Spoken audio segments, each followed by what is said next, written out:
Hello, good evening, everyone. Warm welcome to Prime Business. Here with me, Pius Kojo Baka. To our very first story, Governor of the Bank of Ghana, Dr. Ernest Addison, is challenging claims that the International Monetary Fund program has not brought about the needed transformation and economic stability.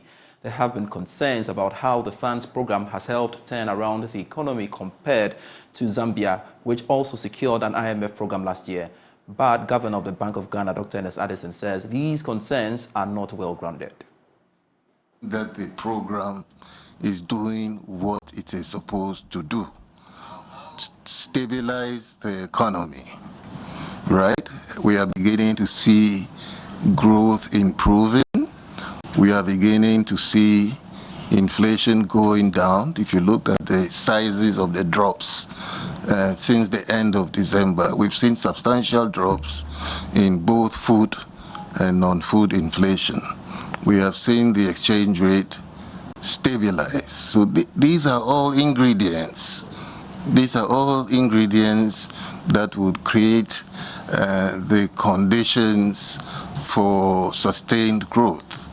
Now, when you have inflation coming down, when your exchange rate is staying stable, we expect real incomes to improve over time if we are able to sustain this kind of progress.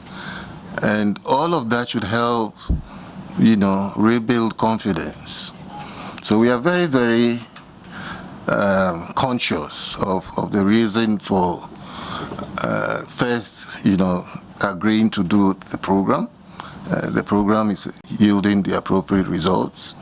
We are in the process of this first review. Indications are that we would come out of the review very successfully. This is the indications that I'm getting.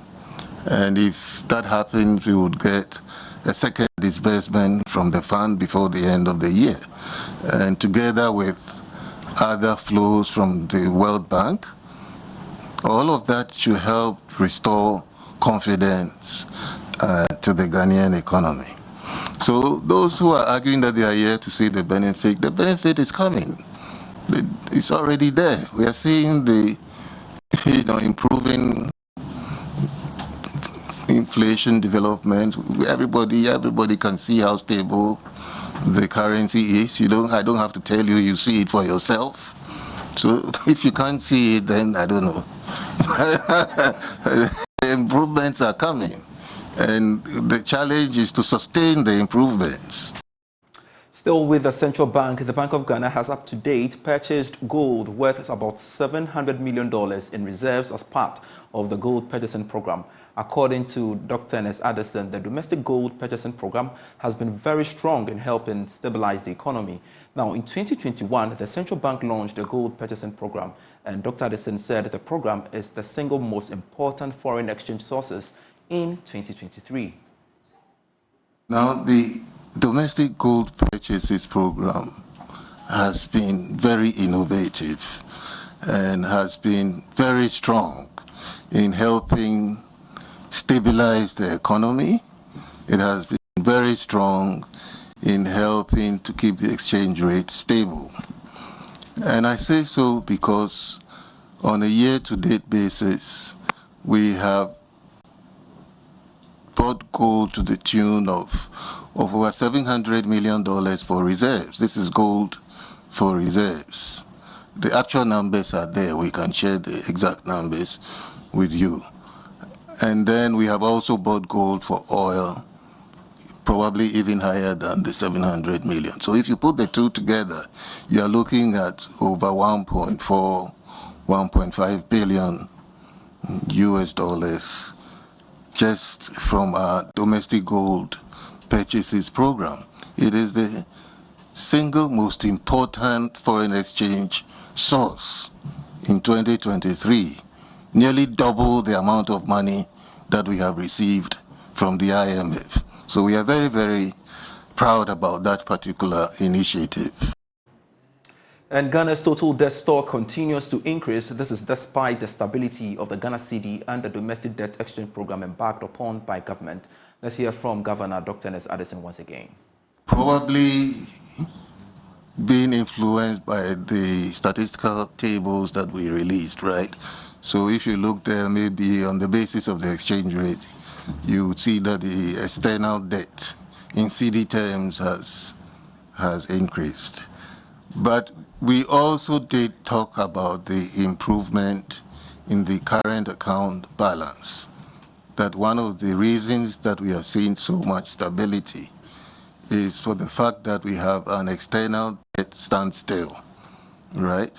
So compared to a year ago when we were paying a lot of money to service external debt, right? This year we are not spending that money to service external debt. We've estimated nearly a savings of almost $2 billion arising out of just the debt service suspension for now, maybe. So that obviously is a major relief to the balance of payments and a major relief to the economy as a whole. All right, so let's talk more about the debt numbers, and let's get on Zoom and speak to finance lecturer at the University of Ghana Business School, Professor Elikplim Abloyo, for more.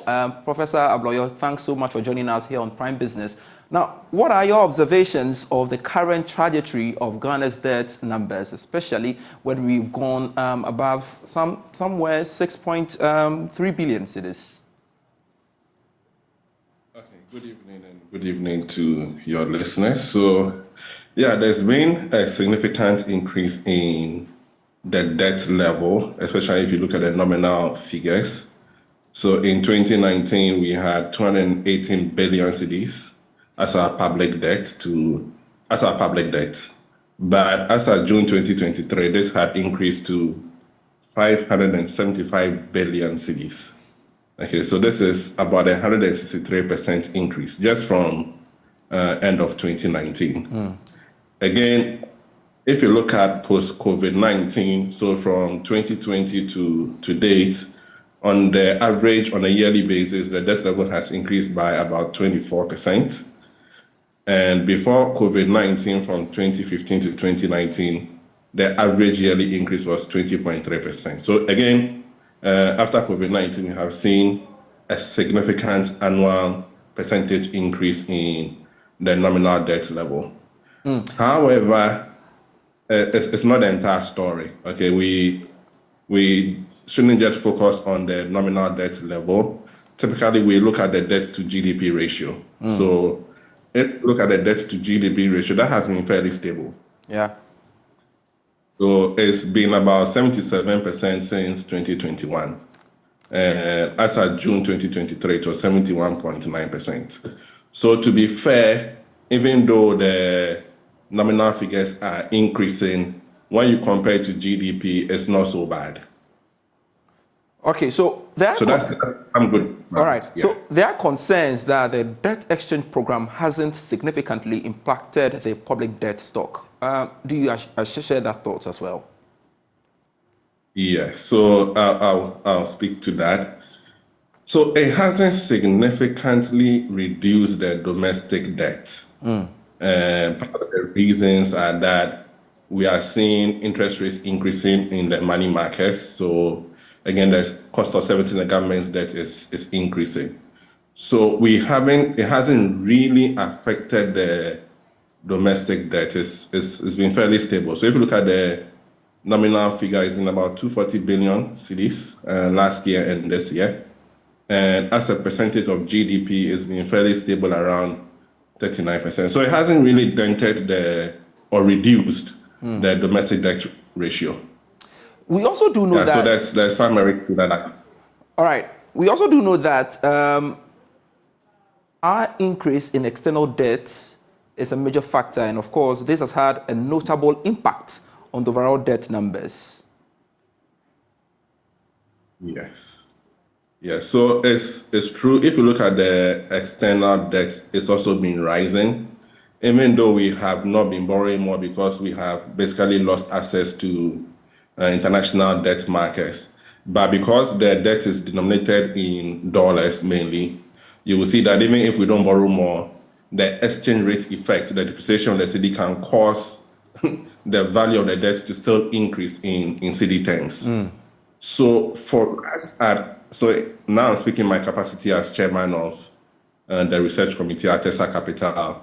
Our view is that if we are able to negotiate successively with the external creditors, if you look at the IMF debt sustainability analysis, we are looking to save about $10.5 billion on the external debt. And currently, external debt is about $30 billion. Okay, so if we're able to save $10 billion, that's about 1/3 of the value of the current external debt. And for us, that is what will significantly reduce our public debt. It hasn't happened from the domestic debt exchange program. All right. Looking at the way things are going, can we meet the target by basically halving it by 2028? Is that achievable? Well, it's possible. I mean, we shouldn't always be pessimistic. There are a number of ways to achieve it. We can rationalize expenditure, focus on the most important things for us as a nation. Again, one important thing is that if you look at, we usually look at the debt to GDP. So if we are able to grow the economy, okay, then that will reduce and itself reduce the debt to GDP ratio. All right. Yeah. Thank you very much, Professor Elikulima Bloyo, for your time here on Prime Business speaking to us there. Let's shift focus and touch on the story. The Commissioner of Customs, Alhaji Seidu Idrissa, has hit back at allegation of harassment of importers by custom officials at the ports. Now, some traders and importers have raised concerns over the rate of inspection of their goods already cleared at the ports. They have therefore threatened to take action if it persists. Now, responding to the traders' concerns, Commissioner of Customs at the Ghana Revenue Authority, Alhaji Idrissa, said many of such inspections are necessary to ensure full compliance of the law. High-duty goods, they will deliberately, describe them as those goods. And the selectivity in our system, it is done automatically. Our system will pick it to pass through the green. Then they will, pass through the green and avoid paying the right duties. But like she said, we also have other systems of checking. We have layers of security. The port is the first layer. I tell officers that, just like your house, you have a wall. Your wall, you put a fence around it and a big gate. It is your first layer of security. But if somebody is able to overcome it and come into your house, you still have your main gate to your hall, your hall. And the doors, even in the yard, they are second layers. And even if you enter the room, every room still have a door. So we have it in our setting up. We have the layers within the port. If you come out from the port, we still have teams that we have, monitoring teams that we have set up, some on the road, some on standing by for, that when we have intelligence and the goods have already left, we can contact them and then they will stop it on the way. And some of these things, that sometimes you hear some people making noise somewhere, sometimes in country that they have cleared their goods from the port and where. But if we tell you the results of some of them, you will be surprised, because these are part of the layers of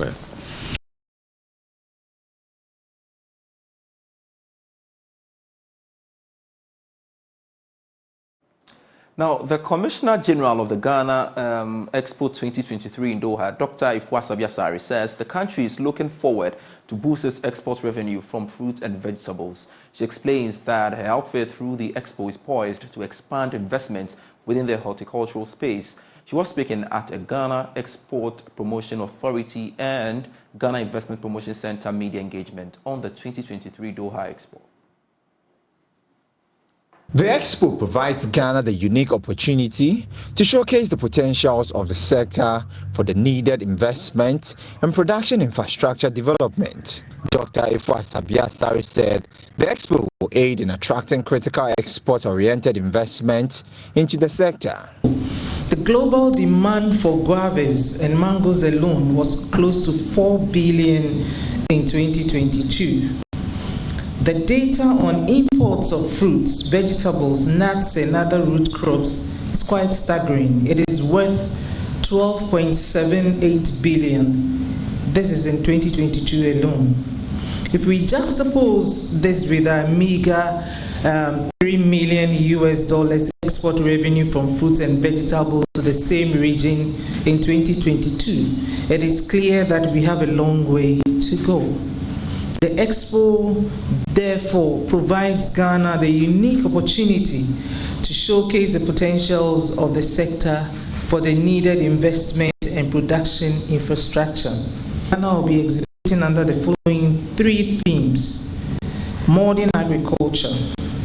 This theme captures and expatiates the exciting opportunities in agribusiness, urban agriculture, landscaping, agri-tech, and related sectors. The global horticulture market in 2021 was estimated to be valued at $20.77 billion and is projected to reach $40 billion by 2026.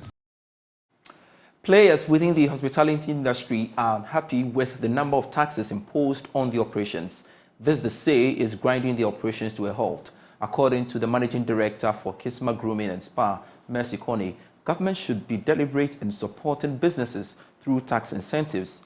He spoke to Joy Business at the unveiling of their new ambassador, Anochiwa Sewa of the Multimedia Group Limited. The stakeholders within the hospitality industry indicate there is the need for government to solve the current economic challenges through supporting indigenous businesses. Managing Director for Kisma Grooming and Spa, Mercy Kone, bemoaned the high cost of operations. With the challenges, it's a lot. I mean, I would first talk about the taxes. I always say our hospitality is not like food or drinks that people take. It's a luxury. You get it? So unless people are comfortable with the basics that they can come into, get any service at all. I mean, apart from haircuts, apart from the grooming, that, I mean, it's not anybody's fault that their hair grows. Any other thing that we do here is sort of luxury. So until people are comfortable and until the economy, it's not, until things are okay in the economy, that people will patronize your services. You understand? And, at the rate at which we increase things in the market, you can't increase your services like that. On her part, newly unveiled ambassador for the company, Anochiwa Sewa, in a quest to support the company's operations, pledged to engage customers through various channels. We all know that Ghana and the world as a whole is now moving to a digitized era. And when they contacted, I know we talked about my social media platforms, how I have following on TikTok, on Facebook and other social media platforms. So I do my best with that because we have the community on social media. And as part of that, I would drive followers and people who can purchase or come here for their services through the social media platforms. Star Assurance Limited has unveiled the Star Motor Third Party Extra, an innovative product that revolutionizes third-party motor insurance in Ghana. This new offering allows third-party policyholders to enjoy some limited coverage for damage to their own vehicles. Head of Product Development and Innovation at Star Assurance, Michael Adumaku, said the third-party motor insurance only covers liability for damage and injuries caused by policyholders while driving, leaving the policyholder's own vehicle unprotected in case of accidents. He spoke to Joy Business at the unveiling of the product. Motor insurance is the most widely sought after type of insurance in Ghana, with a majority of policyholders opting for third-party coverage. The Star Motor Third Party Extra signals an important development within the motor insurance industry, which for 66 years has been mainly offering comprehensive third-party policies and third-party fire and theft policy. According to Mr. Adomako, customers can acquire various new products through Star Assurance's 20 branch locations, as well as through the company's extensive network of agents and brokers nationwide. The Star Motor Third Party Extra covers third party as well as glass damage to the insured's own vehicle. And this is evolutionary in the industry. This is the first time we are seeing such in the industry, that now clients are able to pay something as little as 100 Ghana cedis and still enjoy a cover for their own vehicle. Now we at Star, we are covering glass damage to their client's own vehicle, be it the windscreen, both the front and the back windscreen, the side mirrors, the window glasses, the front glasses, the inside rear view mirror, and even the sunroof. And this is the first time in the industry we are seeing an insurance company come out with such a product. Speaking at the launch of the Star Motor Third Party Extra, Chief Executive Officer of Star Assurance, Boatima Bafo-Ewua, stated that the introduction of the Motor Third Party Extra aligns seamlessly with the organizational mission and vision, which is centered on creating exceptional experiences for their customers. Let us embrace this new chapter of the car protection together. Once again, I want to especially thank my team, executive management, and my technical team, because as they all know, I'm always driving everybody crazy with my ideas. But thank you for indulging me and making things happen. It's exciting working with you. Also to our partners, thank you for always standing by us and also being part of this incredible journey. To our invited guests, thank you for braving the odds and being here with us. We assure you that this product will definitely be worth it for you.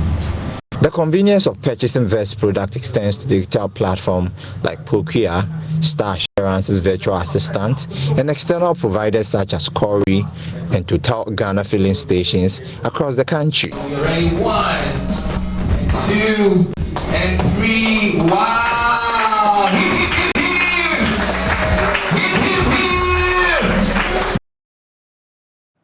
Thanks so much for watching Prime Business with me, Pius Kojo Baka. There will be great stories when you log on to myjoyonline.com/business on that portal for you. Prime Sports is next. International comes your way.